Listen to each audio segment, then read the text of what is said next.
ஸ்ரீ அங்காளி சக்தி பீடத்திற்கு உங்கள் அனைவரையும் நான் வரவேற்கிறேன். நாம் அந்த பதிவில் எதை பற்றி பார்க்க போகிறோம்னா, பெண் மோகன மை, அதாவது எளிமையான முறையில் ஒரு பெண் மோகன மையை எப்படி செய்கிறதுன்னு பார்க்க போகிறோம். இந்த முறையை இந்த முறை பயன்படுத்திட்டு நீங்கள் எந்த பெண்கள் மேலே பார்த்தாலும் இல்லை அவங்கவுங்கள பார்த்தாலும் அந்த நொடியை அவங்க உங்களுக்கு மோகித்து வசியமாகி போவாங்க. அதனால் இதை கணவன் உண்மையான காதலன் மட்டும் பயன்படுத்துங்க. அதாவது தன்னுடைய மனைவி கட்டுப்படணும், தன்னுடைய காதலி நமக்கு கட்டுப்பட்டு நடக்கணுங்கிறவங்க மட்டும் இதை பயன்படுத்துங்க. மற்ற யாரும் இதை பயன்படுத்த வேண்டாம். காரணம் என்ன அப்படின்னா, ரொம்ப எளிய முறை. இந்த முறை யார் வேணாலும் ஈஸியாக செஞ்சுக்கலாம். எந்த பெண்களை நீங்கள் பார்த்தாலுமே அந்த நிமிஷமே அவங்க உங்களுக்கு மோகித்து வசியமாகி போவாங்க. அதாவது உங்கள் மேலே மோகனம் உண்டாயிரும். அதனால தான் சொல்கிறேன், இதை யாரும் மற்றவங்க தவறான வழிக்கு இதை பயன்படுத்த வேண்டாம். சரி, இதற்கான மூலிகைகளை பார்ப்போம். இந்த பூஜை முறைகளை எப்படி செய்கிறதுன்னு பார்ப்போம். இதுக்கான மூலிகைன்னு பார்த்தீங்கன்னா தொட்டால் சினிங்கியினுடைய வேறு, செவ்வரளி பூவினுடைய வேறு, சுழல் வண்டு ஒரு 3, அவ்வளவுதான். இதுக்கு தேவையான இது தான். முறைப்படி கண்ணூல் காப்பு கட்டி சாப நிவர்த்தி பண்ணி எடுத்துக்குங்க மூலிகையை. இதற்கு உகந்த நாள் பார்த்தீங்க அப்படின்னா, இந்த பூஜை முறையை ஸ்டார்ட் பண்ண உகந்த நாள் பார்த்தீங்கன்னா அமாவாசைக்கு 3 நாளைக்கு முன்னாடி. நல்லா கவனமாக தெரிஞ்சுங்க, அமாவாசைக்கு 3 நாளைக்கு முன்னாடி இந்த பூஜை முறையை ஸ்டார்ட் பண்ணணும். இதை நீங்கள் என்ன பண்ணுறீங்க அப்படின்னா கல்வத்தில் போட்டு அரைச்சி சாறு எடுத்துக்குங்க. அதாவது இந்த 3 பொருளையுமே கல்வத்தில் போட்டு அரைச்சி சாறு எடுத்து ஒரு புதிய மண் சட்டியில் என்ன பண்ணுறீங்க அப்படின்னா, இதனுடைய சாரை உள்ளார ஃபுல்லாக தடவிடுங்க. தடவிட்டு நெய் தீபம் ஒன்று கீழே வச்சு அதுக்கு மேலே அந்த சட்டியை கமுத்து வச்சுருங்க. கமுத்து வச்சுட்டிங்கன்னா அந்த நெய்யோட அந்த விளக்கின் ஒளியோட அந்த அனலில் இது என்ன ஆகும்னா மேலே கறி பிடிக்கும். சரிங்களா? அப்போ நீங்கள் என்ன பண்ணணும், சட்டியை ஃபுல்லாக கமுத்துறக்கூடாது. ஏன்னா காற்று உள்ளார போகல அப்படின்னா விளக்கு அமைஞ்சிரும், தீபம் அமைஞ்சிரும். அப்போ என்ன பண்ணீங்க, கொஞ்சம் இடைவேளை காற்று உள்ளார போயிட்டு வர மாதிரி கொஞ்சம் இடைவேளை விட்டு தான் நீங்கள் அந்த சட்டியை கமுத்து வைக்கணும். இதுபோல் உங்களுக்கு தேவையான அளவுக்கு 1 முறையோ 2 முறையோ 3 முறையோ கமுத்து ஒவ்வொரு முறை சாறை ஃபஸ்ட்டு வலித்து ஒரு முறை பண்ணிட்டீங்க அப்படின்னா வலித்து அந்த கறியை எடுத்துடுங்க.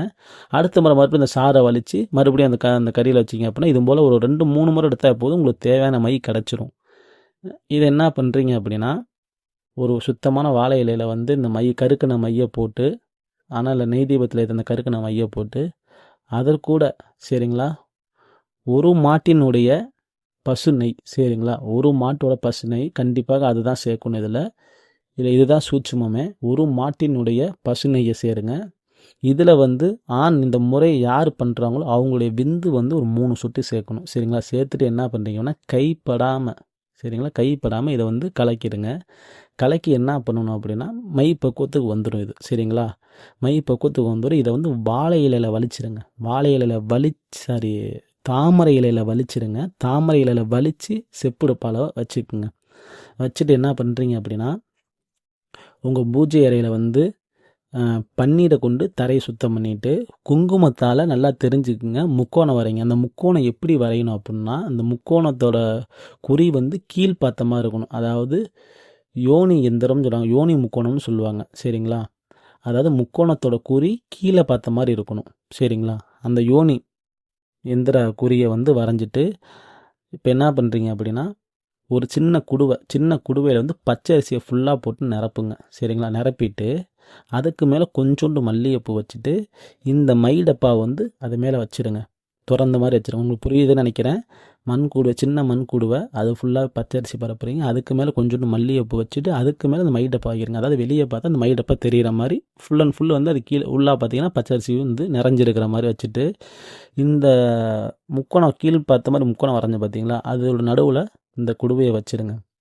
குடுவையை வச்சுட்டு சுற்றிலும் மல்லிகைப்பூ சுற்றிலும் போட்டு அலங்காரம் பண்ணிக்கிங்க. பண்ணிவிட்டு நல்லா வாசனை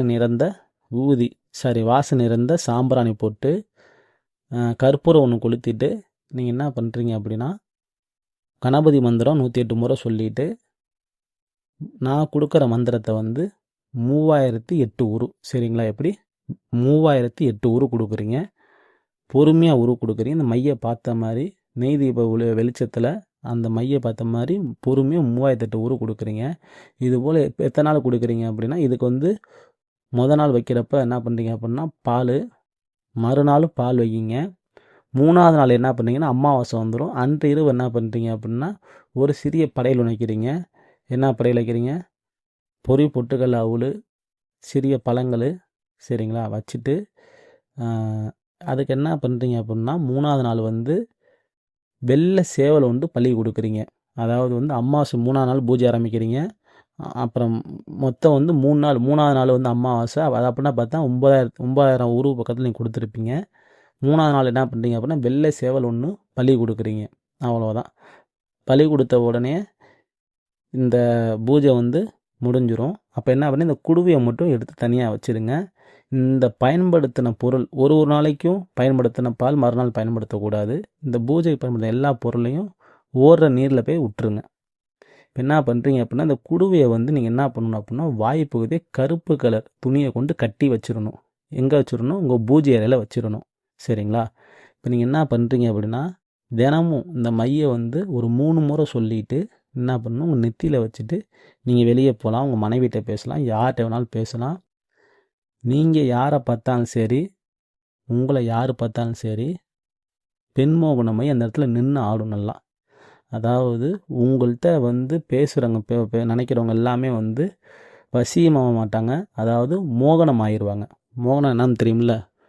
ஒரு செக்ஸு அஃபெக்ஷன் அவங்களுக்கு வந்து உண்டாயிரும். அதாவது ஒரு காம எண்ணங்கள் உங்கள் மூஞ்சை பார்த்தாவே உங்களுக்கு வந்து உண்டாயிரும். அதாவது உங்களை சும்மா யதார்த்தமாக போனால் கூட 2 வாரத்தை பேச ஆரம்பிச்சிட்டிங்க அப்படின்னா அந்த இடத்துல நின்றுவாங்க. நின்று கட்டுப்பட்டு உங்கள்கிட்ட பேசுவாங்க. அதுபோல் வந்து அந்த இடத்துலையே இது வந்து என்ன ஆகும் அப்படின்னா பெண்மோகன மையங்கிறத வந்து 100% துல்லியமாக ஆடும். ரொம்ப பவராக ஆடும். அதனால தான் சொல்கிறேன், இதை வந்து யார் பயன்படுத்தினா வேலை செய்யும், எல்லார் மேலேயும் வேலை செய்யும். அதனால் உங்களுடைய மனைவி உண்மையான காதலிக்கு மேலே மட்டும் பயன்படுத்துங்க. ஏன்னா இதை தவறான வழிக்கு பயன்படுத்தும் போது உங்கள் அனைவருக்கும் தெரியும். நான் அதை திரும்பி திரும்பி சொல்ல முடியாது. அதிகப்படியான கருமாக்கள் வந்து சேரும். சரிங்களா? அதனால தான் சொல்கிறேன், நல்ல விஷயத்துக்கு பயன்படுத்துங்க. இது முழுக்க உங்கள்கிட்ட எதையும் நான் மறைக்கலை, உண்மையான விஷயத்தை தான் சொல்லியிருக்கிறேன். உங்கள்கிட்ட மறைச்சி எதுவுமே நான் சொல்லலை. ரொம்ப எளிமையான, அதாவது மோகன மையில் நிறைய முறை இருக்குது. சரிங்களா? அதில் உங்களுக்கு எளிமையான முறை தான் கொடுத்துருக்குறேன். காரணம் என்ன அப்படின்னா இது எல்லாமே பயன்படுத்தணும் அப்படின்னால தான் நான் கொடுத்துருக்குறேன்.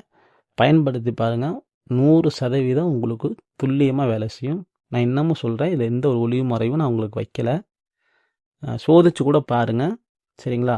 நல்ல வழிக்கு பயன்படுத்துங்க. அனைவருக்கும் நன்றி. அடுத்த பதிவில் சந்திக்கிறேன். நன்றி, வணக்கம்.